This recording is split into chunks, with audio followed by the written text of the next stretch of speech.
Okay guys, this is Rocks 2001 here. I kind of want to make a video to people who are having problems with their Nintendo Entertainment System. Let's say that the games are not reading and somehow you have the NES chip linking. Now what you're going to want to do for the NES chip is obviously take this thing apart. Now the good thing, unlike the later systems like the SNES, the N64, or the GameCube, this system only has a Phillips screw, and to prove to you that it uses a Phillips screw, in fact, here's one on camera. And just to show you, it's a Phillips screw. So once you take out all 6 screws, you should lift. I save time to do that to lift off the top. Now, some people, if you're buying this used online, this part might not be there. So, what you're going to want to do now is there are going to be 1, 2, 3, 4, 5, 6, 7 screws holding this metal shielding. There are 2 screws right here, but we'll take those out last when we take out the eject mechanism. Now, I'm going to go ahead and cut the video, and I'll get right back to you. Okay, I got 7 of the screws out. They're all the same size, so it doesn't matter which one you put it in. Once you get all 7 of the screws out, they should lift off. And there you have the 72 pin connector right here and the up and down mechanism. Now, to take this apart, I should mention right now, these screws right here, these 2, and the far back 2 right there are the same size. It's this one in the middle and that one right there are completely different. So if you try putting the longer screw on the back ones or the front, it will stick out. And if you try putting the smaller ones in the middle, it won't go all the way. So I'm gonna go ahead and cut the video to take this out. So I'll be right back. I just saved time to remove these 6 screws, and I also removed these 2 just to show you what it looked like on the inside. Once you take this out, you can reach. Taking this out is kind of complicating, but putting it in is kind of difficult as well. You got the 72 pin connector right here, and the reason why you're going to want to take these 2 screws out is because, well, once you flip this over, I'm trying to flip it over without trying to break any wires or something. You're gonna have a metal shielding on the back, and this is where the connector would be. And I broke the plastic off mine, so yeah. You can either do this 2 ways. Do what Adam Korlick did and try to not take the wires out, or you can do what MN12 Bird did. What I do is I take out the let me try doing this. The power and the controller ports, and I know many people don't want to do this, but who cares? Putting them back is easy, but taking them out is kind of complicated at first. But once you do it, you'll get used to doing it. And the controller ports, try wedging your fingernail into the plastic right here. Then once you get that off, you got the back. And I've already did the mods, so let me zoom in right there. This is where the 10NES chip was. Notice how there's a contact missing? What I did was I took a flathead screwdriver and broke the contact off, so now I don't have to worry about the light blinking and saying, "Oh no, pirate game, must reset, must reset." So yeah, to replace the 72 pin connector, what you want to do is let me zoom out. You want to take your fingers, slide this like that, and there you have a 72 pin connector removed. If you're still having problems with this, and if the game goes in like loose, then it's time to get a new connector, or you could try attempting to bend the pins. Now this pin connector is fine, but if you're still having problems with your NES, even if you replace the pin connector, my suggestion, I don't know if it would work, but get a Q-tip and try to rub the contacts off to see if it does something. I've done that once and it worked, for me at least. It might work for you. If you still have problems, please let me know in the comments. I'm just coming up with advice, so I'm going to go ahead and put this back together and show you how this works like it should. Okay, you want to make sure that the power is plugged in and this controller port is plugged in, even though this might be this would be controller port 2. So if you want to test out the second controller port, you might want to do that. The one right here is controller port 1. So if you forget to plug in the second one, and then you try to use player 2 and make sure and see that it doesn't work, well, that's probably the case why it's not working. So you don't want to forget to plug that in. Let's pretend this is a new 72 pin connector. It's not, but there's nothing wrong with this one, and I've done everything. So what you're going to want to do is take the screws and screw this part back on first. Otherwise, you'll probably end up messing up, or not messing up, having the thing fly all over in the shell, and you don't want that. So first start with the power and the RF and AV composite part before you know. As you can see, my new watch, trying to get this in without dropping a screw.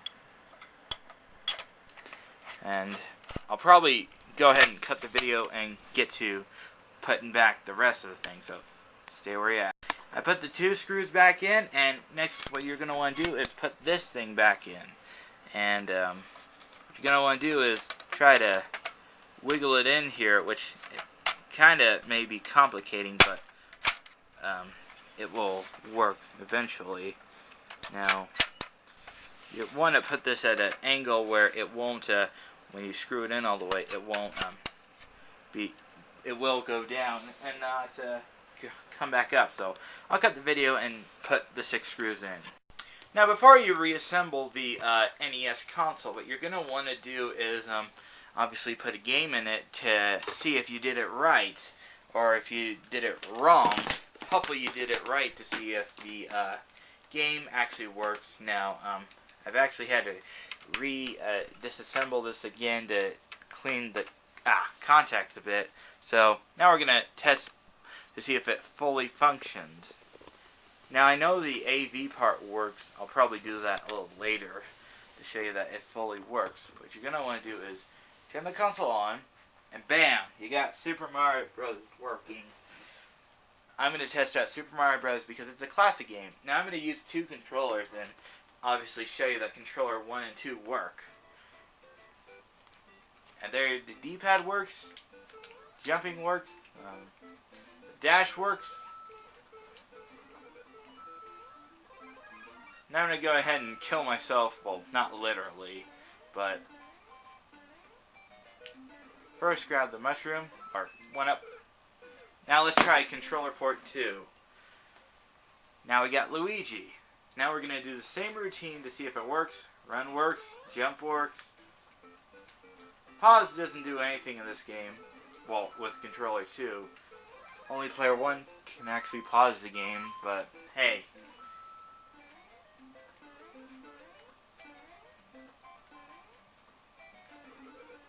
And there you have it. Of course, I wouldn't really do that when I'm playing Super Mario Bros., but that's just an idea to first test out the unit to see if all the controller ports are working, the RF switch is working. Now I'm going to go ahead and hook up the AV to see if it works, so bear with me.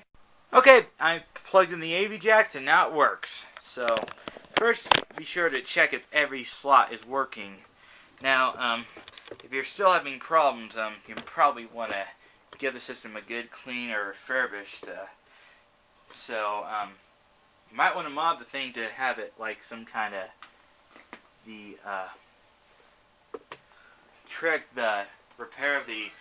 move the 72 pin connector to like a top loading design or something. And again, I'm just testing out the controls and such. This time I'm using composite instead of RF. But